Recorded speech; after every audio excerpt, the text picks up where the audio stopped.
there is a big backlog of new aircrafts under the production. So that is causing many of the reasons why it is so difficult now in the supply chain. It's a very strong combination and complexity of an issue. The companies are looking into having even more in their storages to keep the maintenance activities always under control. The easiest one is to lease spare assets, even if we speak about an aircraft itself, about an engine, airframe, APU, or any other component. We would definitely behave how the industry wants us to behave. So we are diversifying our portfolio. Now, just looking at the aviation industry more on a macro level, especially on the supply chain, there's a lot of supply-demand pressure that's there, especially looking at things like aircraft capacity in the market, pressures on maintenance, maintenance slots as well. Is there enough capacity in the market to meet the demand that's there? Toma, to start off with you, can you just give us an overview of, some of the pressures that are on the supply chain today? I mean, what's really going on in the market?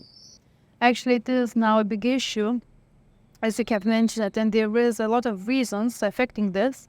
So first of all, there is a big backlog of new aircrafts under the production. So that is causing many of the reasons why it is so difficult now in the supply chain. So first of all, there is not enough parts for aging aircrafts. So we see that operators are flying as much as they can of the maximum capacity. As well, they are using the aircrafts for all possible flights. So that means that they need to have maintenance even more controlled. So the companies are looking into having even more in their storages to keep the maintenance activities always under control.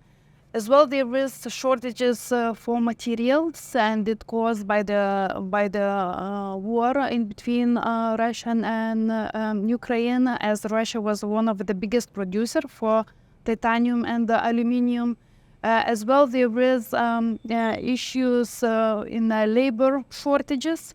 That as well is affecting special maintenance activities and MRO organizations.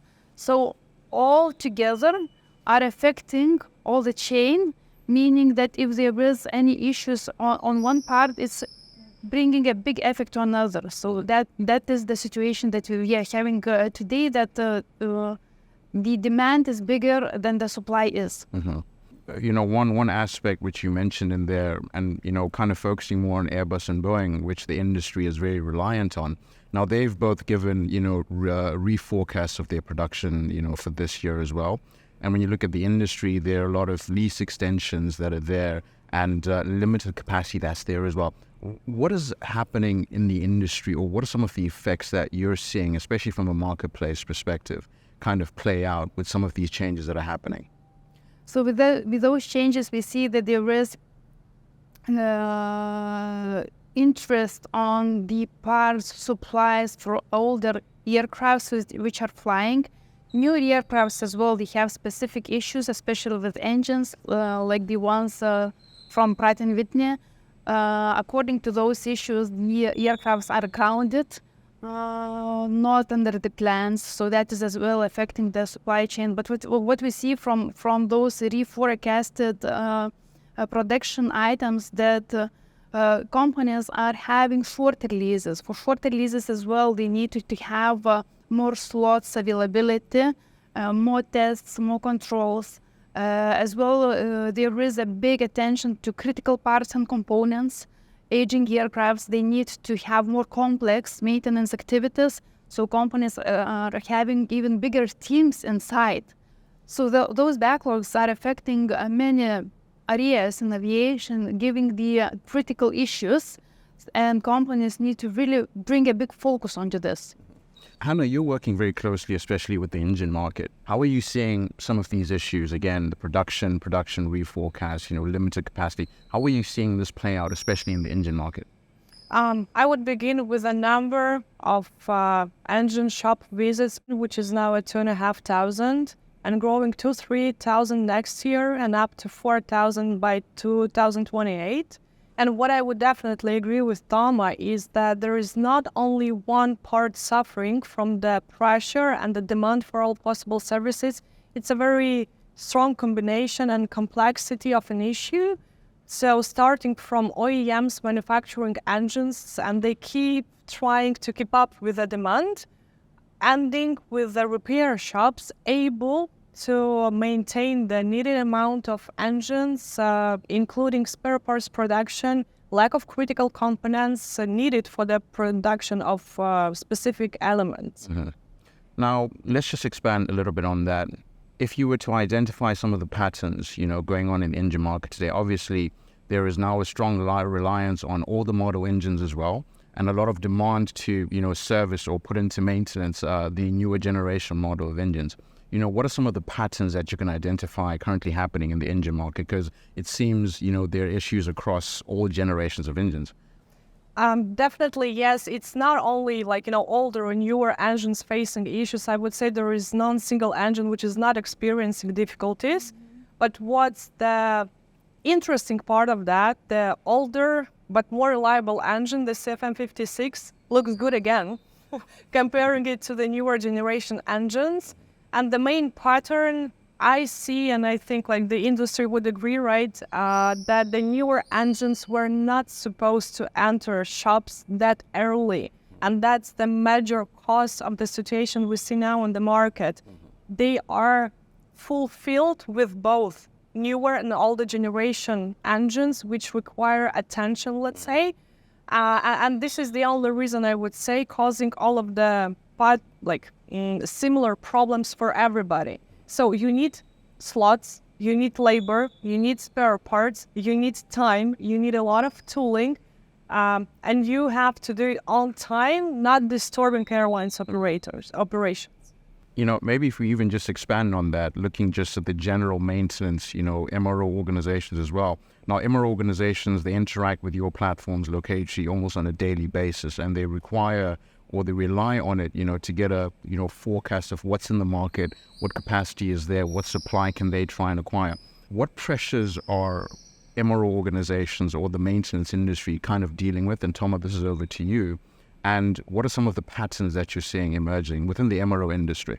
So basically, I would say there is the effect on all industry, and MRO organizations are the ones which needs to deal with this. So as they need to have the maintenance activities for the aircrafts, and the expectations both from lessors and operators are that all maintenance activities will be done as soon as possible, and or at least according to plan. So MRO organizations, they do have a big pressure for this.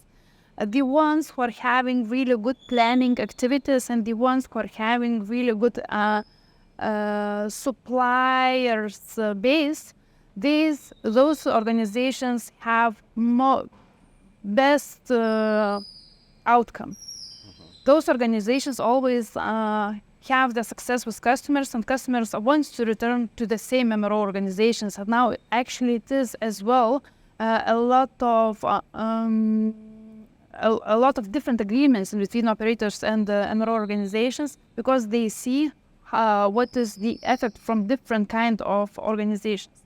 So MRO organizations, mostly they are coming to marketplaces to find more suppliers, to have more diversified base of the suppliers in terms to keep their inventory always equipped with the materials and parts or components they need. As well, they're minimizing the risk to be reliant on several particular suppliers, as before it was pretty normal.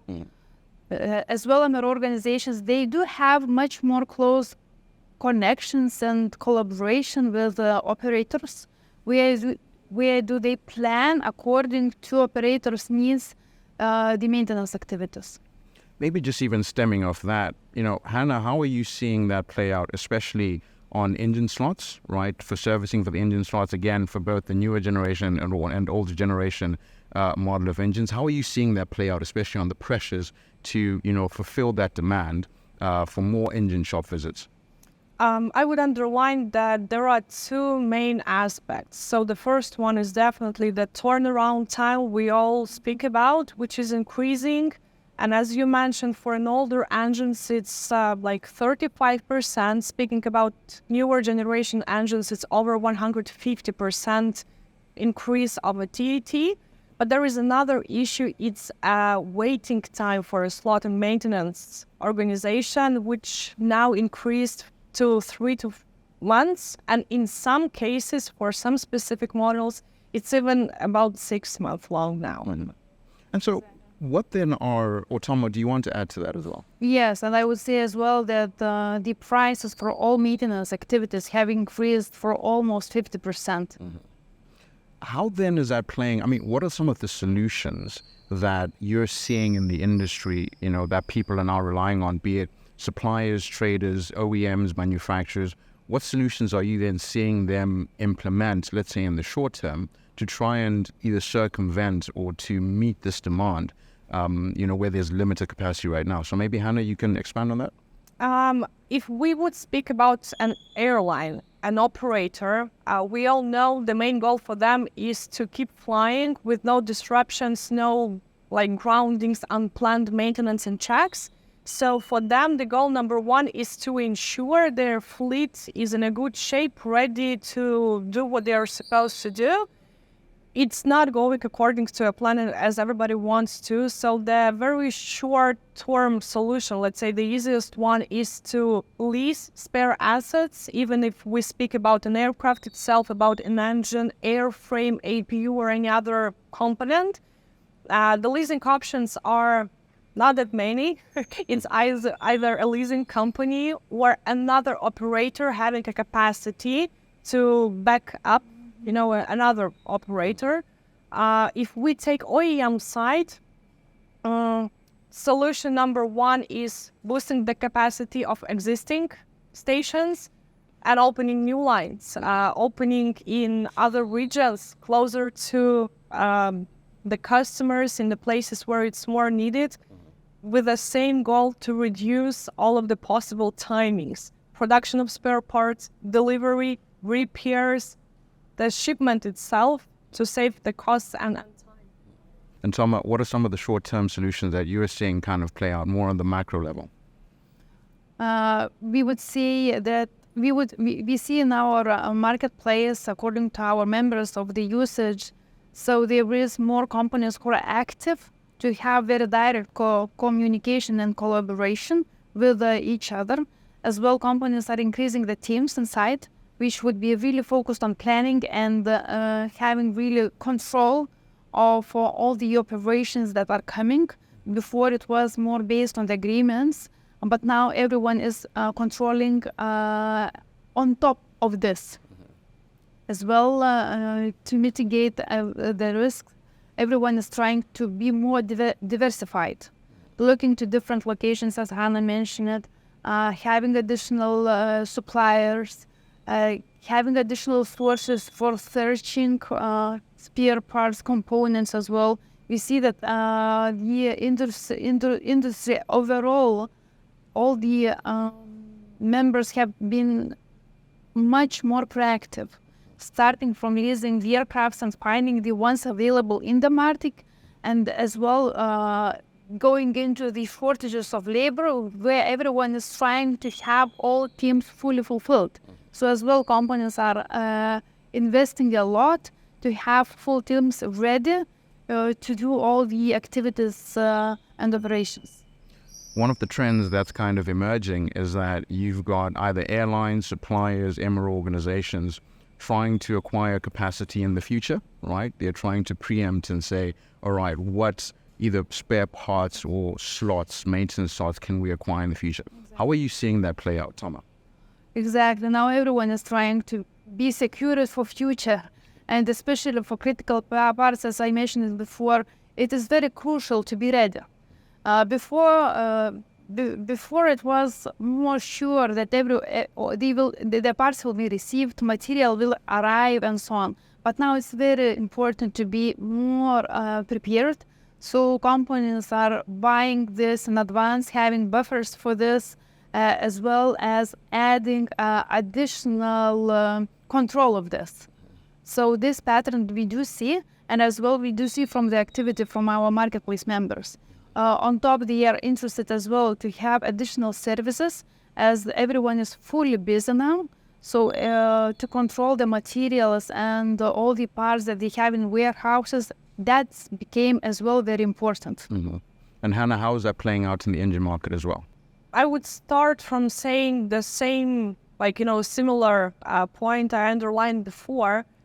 The issues and failures of newer generation engines influence the current generation engines, which are not leaving the market. What it basically means, there are less and less assets being turned down, which affects the lack of serviceable used material on an aftermarket needed for timely repairs.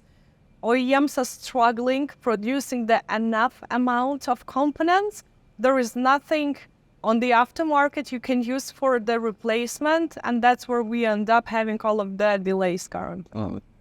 Toma, you mentioned the aftermarket before. What are then some of the pressures that you're seeing play out, especially in the short and medium term? So the biggest issue I would say there is with the production and the parts availability in the market. So first of all, OEMs, they do not have capacity to produce so many parts as it is needed. For older aircrafts as well, some of the production is even cancelled. So there is a capacity only in the aftermarket, which grew by 15% lately. So this is the biggest pressure. What is happening then that when the supply is lower than the demand, there is a need, a different niche for another type of parts. So this is suspected unapproved parts, which are now becoming a very critical topic in the aviation market as well. Mm-hmm. And, you brought up these SUPs, the, suspected unapproved parts or unauthorized parts. Again, a growing trend that's emerging in the market, as you mentioned. What are then some of the solutions to, mitigate that or to remedy them, or to remedy their appearance in the market? As we had really critical situations in the market, and we saw that when the technologies are becoming better and better, so there is opportunity as well to produce more of them to the market. But it is very important to identify them. So companies are investing in training their staff to understand, to better see which parts are unapproved, and to get less of them to the market. So there is a big investment into this. This is a new hot topic, I would say. And as well, I would say that this critical topic should be even discussed on a higher level, how you should avoid them to went into the market, as lately it was really with the engine spare parts going into the market when airlines needed to ground so many aircrafts, and it affected their revenue streams and so on. So it's a big issue. Still on this topic of remedies and stemming off what you've spoken about, Toma, what remedies or solutions are you then seeing in the engine market, Hanna, to, let's say, mitigate and circumvent some of the issues that are there? If we take it, point by point, the first one to mention would definitely be a technology improvement and engine redesign. So both CFM and Pratt & Whitney perfectly know the weak spots of their new engines. So their main focus is on solving these issues. Then another thing, again, about the disruption of an airline operations, it could be a fleet strategies. If we take a good example of what Lufthansa is doing, they are switching the more stable and reliable fleet on critical and longer routes, at the same time putting newer generation aircrafts and engines on less critical routes. Mm-hmm. Another one is, of course, the improvement of the whole infrastructure and collaboration between the stakeholders and all of the parties involved it requires a lot of investment, and that's what GE does. They do have a plan to invest over $1 billion over the next 5 years into their chain optimization. This would definitely include ensuring that available tooling is there at their current stations. It is about the opening of new stations for them, which are 19, is spread around the world. Stuff, their training licenses for all needed capacity. Now, Hanna, just expanding on that, and a very interesting aspect, a comparison between the post-COVID era and the era that we are in today, which is a full recovery, but limited capacity. And of course, in the post-COVID era, there was a rebound in traffic, but then a drive to try and reactivate the capacity that wasn't there. What would you give as your comparison of these two eras that we have experienced now? This would be honestly my opinion, which might be subjective. What I see from the markets like I work with, these are two different times. Post-COVID time was an issue that the capacity was there was no demand. It started rising up, and then we faced an issues like the shortage of labor, not enough qualified staff, not enough tools. Everything was stored and you had to return it back to service. If we speak about the situation now, the demand is too high to be able to handle that. And that's a little different issue because you cannot physically fit in everybody who needs your service. And I would say that two different, very similar situations happened in a very short period of time. It's just several years' time. But I would still think that the current situation is a way more different. Mm-hmm. And Toma, what is your take on that? There is still a lot of difficulties after the COVID, and there is a lot of shortages in labor, especially. Of course, there was there was a lot of disruption on logistics side, on material receiving, and as well as I said, there are labor shortages. So this is very affecting still all aviation industry, starting looking to all different positions, and the business is seeing a lot of critical issues here. So as we see now, companies are still trying to recover. We are still recovering from after the COVID. There is a lot of companies who are having recovering activities and actions. So everything is affecting that there is not enough spare parts, material components in the market. So I would say that it will continue for some time still.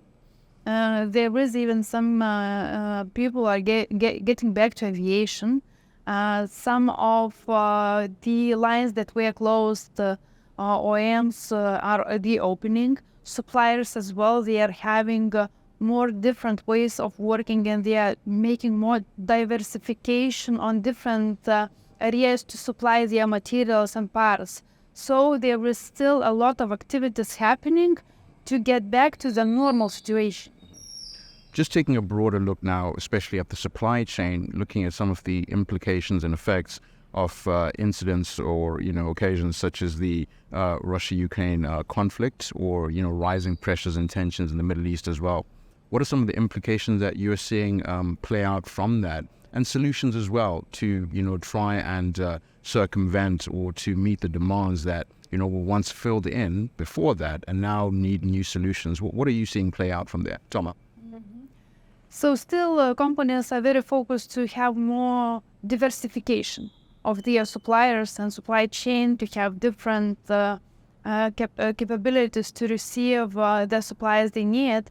So there was a really big sources of titanium and aluminum in Russia, and now companies were searching for new ways how to receive it. So there is new countries where they started to receive from. So this is Japan, Kazakhstan, for example. It will take some more time to discover and define and have the agreements with the new sources. So, but this is bringing the first effects, good effects and positive effects, actually to make it again back to normal. And as well, there is, according to the restrictions that appeared newly in the aviation, operators as well MRO organizations, they needed to replan all their processes and kept all operations as well as supply chain according to this. So that will continue still. It gave a new disruption on top of the post-COVID situation. So that is not giving a better situation. But as I said, everyone is actively looking for all possible solutions, and it's getting better. And Hanna, for you, how is that playing out in the engine market? It's very similar. The issue is almost the same, right? That's a lack of some specific materials needed for production or repairs of some components. And both countries, or let's say the geographical location of them, was one of the main sources. So the solution is either finding an alternative provider for the needed material or alternative material to produce the same component. Just still looking on this global aspect, there's growing supply chain demand as well in the Asia-Pacific market. Could you just give us a snapshot and overview of, how that's progressing from your perspective? Hanna, from you. The Asian Pacific is a very fast-growing market. If we take China or India, there are a lot of more people flying than we do in Europe. They would definitely need a huge amount of new aircraft to enter their market to be able to satisfy the needs of the people, right?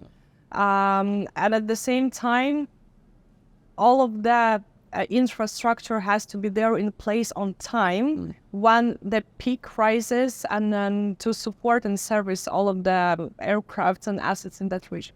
And Toma, what's your take on that? As well, we see that Asia Pacific is growing a lot. There is much more flights happening. People are traveling much more. There, as well, aviation companies see a lot of opportunities in this specific region. So what is good that there is very good for big companies or small companies, medium-sized companies for expansion, or new companies establishing it as well. As Hanna mentioned, now infrastructure is most important to build there, as it was not there yet. So this region we see as the fastest growing now in the world. A lot of potentiality, and as well it may help to diversify all operations as well as supply chain operations. Now, we've discussed a range of topics today, about the supply chain, all the different players in the market and the different pressures and dynamics that they're dealing with. Looking forward into the future, and Hanna, I'm going to start off with you. What's your forecast on how the supply and demand dynamics will play out for the engine market, and how Engine Stands will look to position itself to service, that demand going into the future? What's your forecast? We would definitely behave how the industry wants us to behave. So we are diversifying our portfolio. The engines which need to enter maintenance stages, we have to be well prepared for that. So that's the reason number one, we are growing the portfolio of our engine stands, and we do introduce new models. And we've remembered about even the CFM56-3 engine, which is still in service and not planning to leave it, despite the fact we spoke totally different like 2 years ago. Another very important point is, of course, to be closer to your customer, and we mean it. So we are opening new storage locations to be closer to our customers, as the time planning and delivery of needed tooling is crucial now at this moment. The tendencies, we also see that everybody is really starting communicating even more, which is important, and it's not possible to survive these times without that. As the result, in some cases, we do see a lot of demand, which is not, let's say, real. These are people trying to get them prepared for anything happens. And we saw OEMs manufacturing tooling, including stands, up front. At some point of time, speaking about some specific models, we see there are too many on the market, and they are on hold due to delayed slots, due to increased turnaround times, etc. And yes, of course, non-engine is moving without a stand if it's off-wing. That's the only possible option to do that. So we are there for our customers, approachable and becoming more reachable speaking geography.